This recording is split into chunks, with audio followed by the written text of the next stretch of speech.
So, mind-to-mind communication. This is something of science fiction that we all read about. But this is actually possible today, as I just showed you. So there will come a point where if we have a chip in our brain, and you out there have a chip in your brain, we can communicate. We can communicate without talking. We can communicate when you're halfway around the world. And we can exchange knowledge.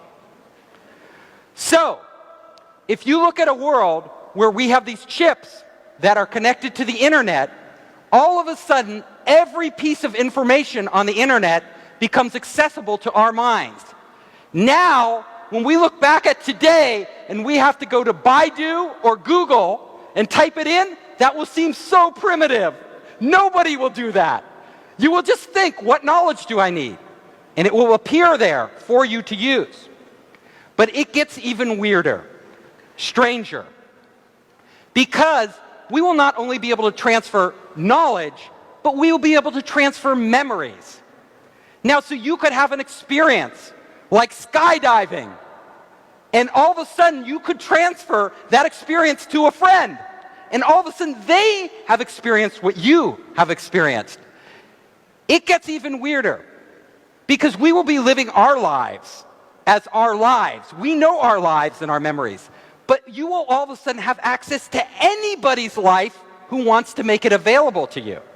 People will open source their lives so others can download pieces of their lives and experience those things. That will be really strange. We won't know the difference between our own memory and a memory we acquired from someone else. Think about that. It gets even stranger.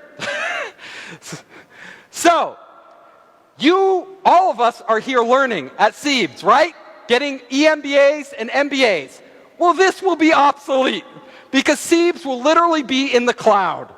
And you will just download from all the best minds in the world whatever you need to know when you need to know it. Our brains we will no longer have universities as we have them today. That will change. Information will be on demand.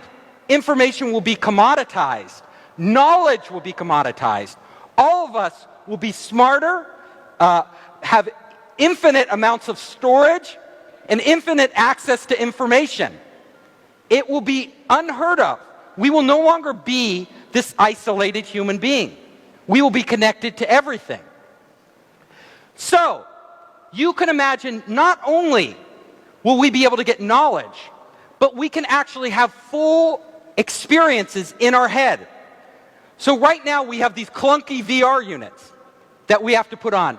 But in the future, you can just download a whole environment and actually live in it. And all of you might think, this is not real.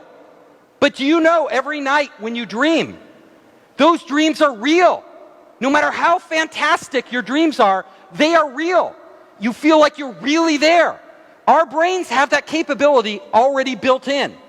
All it takes is the technology to stimulate and transfer the right images in our brain so our brain creates them, and then we will live like the difference between us dreaming and reality will be blurred. We will be spending a lot of time outside our bodies. So, think about this. You, as a human being right now, are trapped in this body. But once you are connected to the internet, you are no longer trapped in your body. You can actually be anywhere at any time that any other person or any other device is getting sensory information. So there could be a robot on Mars, and you could literally tap into the robot on Mars, and it would be like you're on Mars. It could totally recreate the experience, including the sensations, the physical sensations, like everything of you being on Mars. You can live through other people. Your favorite pop star, your favorite scientist. You could be in Elon Musk's head right now, walking around doing what he's doing, if Elon Musk allowed you to do that. It gets so strange because our senses now, we have our 5 senses of our body. But suddenly, if we are connected to a world of intelligent machines and intelligent sensors all over, we will no longer have 5 senses. We will have access to hundreds of sensory input, infrared, right? All these UV, all these different types of senses that we never even experienced before. It will radically change how we perceive existence.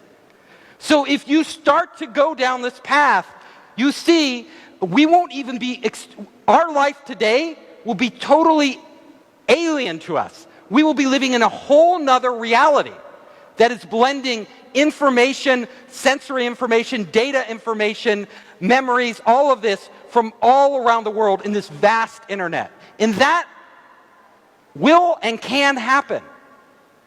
So let's go even further.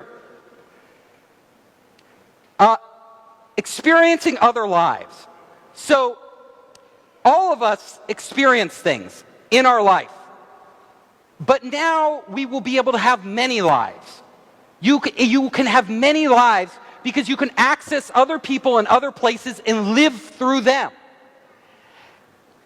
And if you want to think about this, it can be almost like heaven. Why do I say this? Because if you study every major religion in the world, every religion, Buddhism, Christianity, Hinduism, what those religions promise us is that we will escape our bodies in the future. We will go to some heaven or nirvana or a state of non-being or a state of inclusiveness with everybody. No longer will we and our consciousness be confined to our bodies as an individual. In fact, if you look at us right now as a human being, if I feel pain, if I'm in pain, nobody else can feel the pain I feel. If you're in pain, I can't feel your pain. I can feel sorry for you, I can empathize with you, but I cannot feel your pain. But in this world, we will actually be able to feel the emotions of other people. You can actually not just transfer data and sensory information, but emotions. I would know your pain, you would know our pain, and human beings would never be alone. So, we will come to a point where we, as gods, like gods, will be creating our own reality. We will be redefining what the human experience is for the first time in history. This can happen, and it will happen, but what we want to think about is this. Technology is really powerful. The internet, being connected, is really powerful. But we've already seen, in a very primitive way, just with our cell phones, these primitive devices, how it can totally change our life. Like all of our lives are changed by WeChat. All of our lives are changed by the internet. Well, we are embarking on a path now where we will become the internet. The internet will become us. They will be inseparable. We'll have our storage and everything else all over the place. And when we do that, we have to understand that this is a big responsibility. It's something we as a society, we as the human race, must think about very, very carefully. Because imagine, people can hack your cell phone now. People can hack your computer. And it can be bad. They can steal your banking information, take all your money. They can steal your identity. But they can't really hurt you. In the future, though, if somebody hacks into your head because it's connected to the internet, they can steal you. They could actually steal you. They can implant memories in your head that you don't have. They could erase memories. They could control you in ways that you wouldn't even know you're being controlled. Is this scary? So I painted on the hand a heaven, but there is also a hell, right? This is heaven and hell. We are on the cusp of this technology that is so powerful and has the potential to so radically transform our lives and our existence, and we have to be very careful about how we do this. We don't want people controlling us. So think